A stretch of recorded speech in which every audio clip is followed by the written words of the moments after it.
Hello friend, आज मी pudding करणार आहे अंड्याचा. हा भाग वेगळा काढायचा आणि हा सफेद भाग आहे आणि हे वेगवेगळ्या बिटर करायला पाहिजे.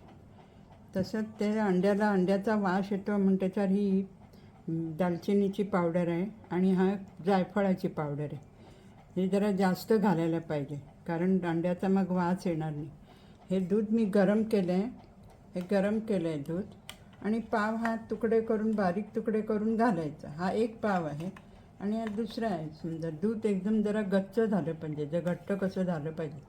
पाव घातल्यामुळे ते दूध घट्ट होईल. जर हा एक लागतो तर एक घालायचा, नाहीतर आणि लागला तर ह्यातला अर्धा घालायची. साखर, ही साखर तुम्ही तुमच्या प्रमाणानुसार घाला. काही जणांना गोड लागतं, काही जणं कमी गोड लागतं, पण हे जरा गोडच असलेलं बरं, खायला बरं लागतं.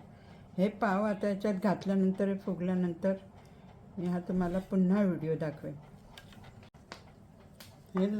हे पिवळ्या रंगाचं अंड्याचं बालक आहे ना, हे बिटर केलं सफेद.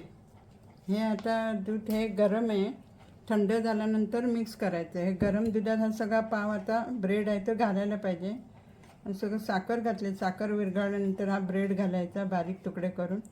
मग पाव कसा भिजला आहे, फुगला की नाही व्यवस्थित ते वरती खाली करून पाहिलं आहे.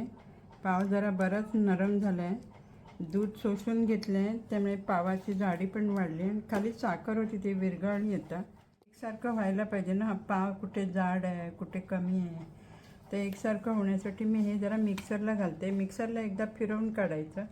मिक्सरला एकदा फिरवून काढलं की हा पुडिंगचा साचा तयार झाला. हे याच्यात हे सफेद अंड्याचा हा पल्प आहे आणि याच्यात मिक्स करायचं. याच्यावरती जायफळ आणि मिरचीची पावडर टाकायची. ही जायफळाची आहे, ही दालचिनीची आहे, कारण अंड्याचा मग वास येत नाही. हे अंड्याला अगोदरच घालून जरा हलवून घ्यायचं. हलवून घेतलं ना का मग त्या ब्रेडमध्ये अंड्याचा वास येणार नाही. आणि हे सगळं याच्यात मिक्स करायचं. हे सगळं मिक्स केलं की नाही, सगळं मिक्स करायचं. हे भांडं जरा भरलं आहे, हे सगळं असं मिक्स करायचं. तर आपण कॅरमल करणार आहे. हा एक डबा ठेवला आहे. तुमच्याकडे जे असेल कोणतं भांडं, एखादं बाऊल वगैरे, कोणाकडे डिझाईनचं असतं, तुम्ही तसं तर ठेवू शकता. हा जरा गरम करायला ठेवला आणि याच्यावर आता हळूहळू साखर घालायची.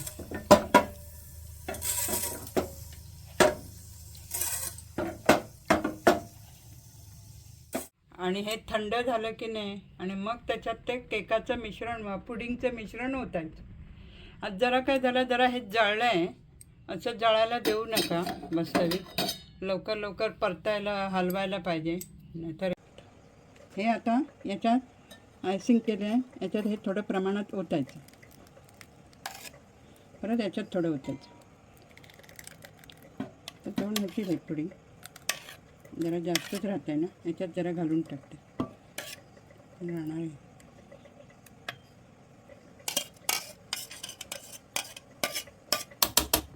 हे पातेल्यात ठेवून द्यायचं. याच्यावर जाळीचं झाकणं लावायचं.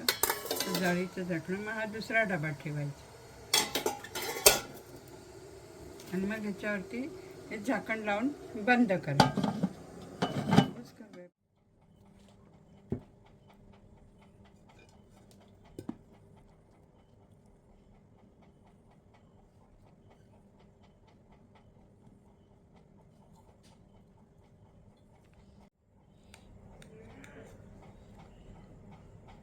तुम्ही पण या एक बाईट खायला.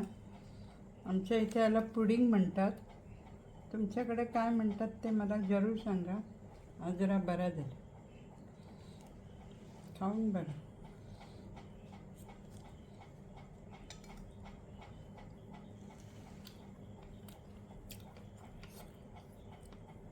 मस्त झालं.